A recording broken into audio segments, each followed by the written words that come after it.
ГСП онлайн. Городские новости сейчас. Суббота, 12:30. Арена Ледового дворца. Чемпионат России по хоккею среди женских команд. Ухтинский Арктик университет против Торнадо из города Дмитров, Московская область.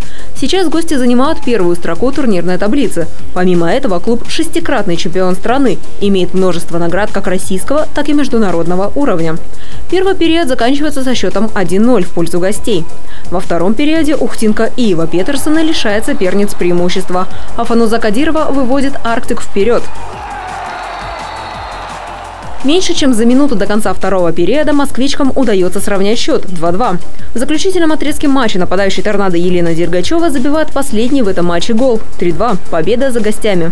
Несмотря на поражение, тренерский состав ухтинского клуба отмечает, что игра прошла в целом хорошо, однако остается над чем работать.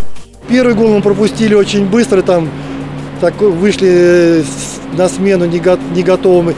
Ну и последний гол, который, в принципе, должны быть более собраны.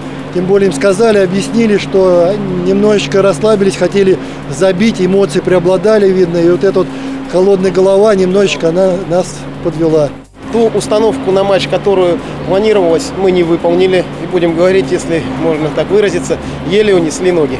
Наша команда по уровню мастерства в совокупности выше, чем Ухта.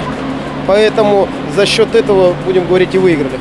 Сыграть вровень с командой-чемпионом – это уже достижение. Однако тренерский состав Арктик университет задает своей команде высокую планку.